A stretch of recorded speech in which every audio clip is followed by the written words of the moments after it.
एक जागृत जगह बन जाती है और लोकतंत्र की प्रति श्रद्धा रखने वाला व्यक्ति आज से 50 साल के बाद भी जब यहां देखने के लिए भी आएगा तो उसे उस गूंज की अनुभूति होगी कि कभी भारत की आत्मा की आवाज यहां पर गूंजती थी।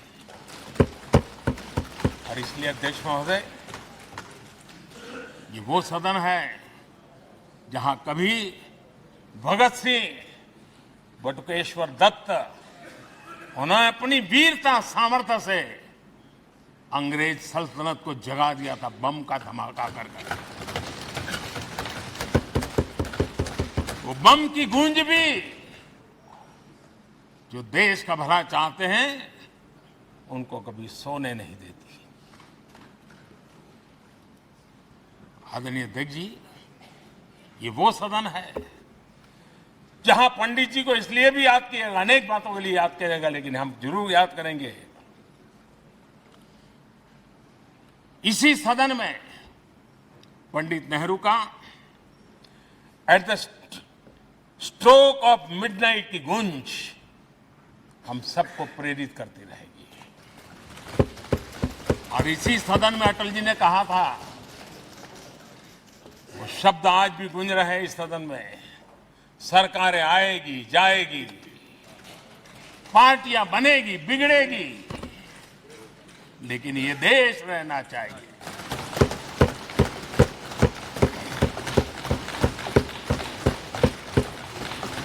आदरणीय अध्यक्ष जी, पंडित नेहरू की जो प्रारंभिक मंत्री परिषद थी, बाबा साहब आम्बेडकर जी एक मंत्री के रूप में दुनिया की बेस्ट प्रैक्टिसेस भारत में लाने पर बहुत जोर दिया करते थे। फैक्ट्री कानून में अंतर्राष्ट्रीय सुझावों को शामिल करने पर बाबा साहब सर्वाधिक आग्रही रहे थे और उसका परिणाम आज देश को लाभ मिल रहा है। बाबा साहब आम्बेडकर ने देश को नेहरू जी की सरकार में वाटर पॉलिसी दी थी और उस वाटर पॉलिसी बनाने में बाबा साहब आम्बेडकर की बहुत बड़ी भूमिका रही थी। आदरणीय अध्यक्ष जी, हम ये जानते हैं कि भारत में बाबा साहब आम्बेडकर एक बात हमेशा कहते थे कि भारत में सामाजिक न्याय के लिए भारत का औद्योगिकरण होना बहुत जरूरी है, क्योंकि देश के दलित पिछड़ों के पास जमीन ही नहीं है, वो क्या करेगा? औद्योगिकरण होना चाहिए। और बाबा साहब इस बात को मान करके डॉक्टर श्यामा प्रसाद मुखर्जी, जो पंडित नेहरू के मंत्री थे, उन्होंने इस देश में और पहले वाणिज्य मंत्री के रूप में और उद्योग मंत्री के रूप में उन्होंने इंडस्ट्री पॉलिसी इस देश में लाई थी। आज भी कितनी ही इंडस्ट्री पॉलिसी बने, लेकिन उसकी आत्मा वही होती है जो पहली सरकार के थी और उनका भी बहुत बड़ा अहम योगदान रहा था। आदरणीय अध्यक्ष जी, लाल बहादुर शास्त्री जी ने 65 के युद्ध में हमारे देश के जवानों में का हौसला बुलंद करना, उनके सामर्थ्य के लिए को पूरी तरह राष्ट्र हित में झोंक देने की प्रेरणा इसी सदन में से दी थी लाल बहादुर शास्त्री का।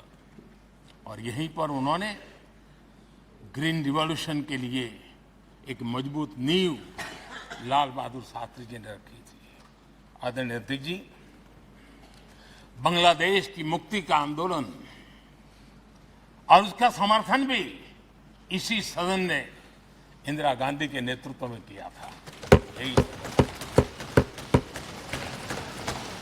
इसी सदन ने इमरजेंसी में लोकतंत्र पर होता हुआ हमला भी देखा था और इसी सदन ने भारत के लोगों की ताकत को एहसास कराते हुए मजबूत लोकतंत्र की वापसी भी इसी सदन ने देखी थी। वो राष्ट्रीय संकल्प भी देखा था, ये सामर्थ्य भी देखा था। आदरणीय अध्यक्ष जी, ये सदन इस बात का हमेशा ऋणी रहेगा, क्योंकि इसी सदन में हमारे पूर्व प्रधानमंत्री चरण सिंह जी ने ग्रामीण मंत्रालय का गठन किया था, रूरल डेवलपमेंट मिनिस्ट्री। इसी सदन में मतदान की उम्र 21 से 18 करने का निर्णय हुआ था और देश की युवा पीढ़ी को इसका योगदान देने के लिए प्रेरित किया गया, उत्साहित किया गया था। हमारे देश ने गठबंधनों की सरकारें देखी, पीपी सिंह जी हो, चंद्रशेखर जी, और बाद में एक सिलसिला चला।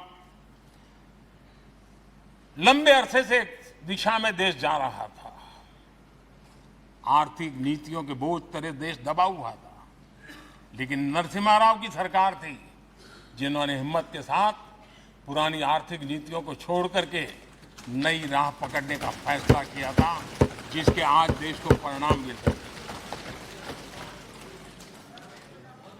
अटल बिहारी वाजपेयी जी का सरकार भी हमने इसी सदन में देखी। सर्व शिक्षा अभियान देश में आज वो महत्वपूर्ण बन गया है।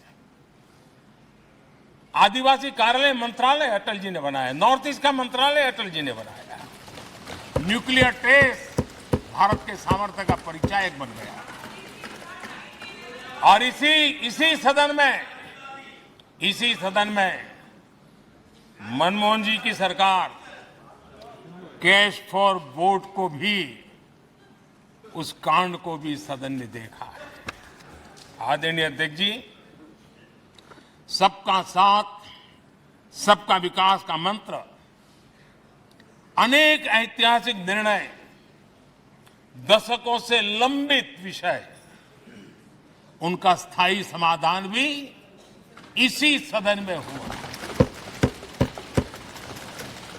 आर्टिकल 370, ये सदन हमेशा हमेशा गर्व के साथ कहेगा कि सदन के कारण one nation one tax, one nation one tax, GST का निर्णय भी इसी सदन ने किया। One rank one pension, OROP, ये भी इसी सदन ने देखा। गरीबों के लिए 10% आरक्षण कोई विवाद के बिना पहली बार इस देश में करने में सफल रहा।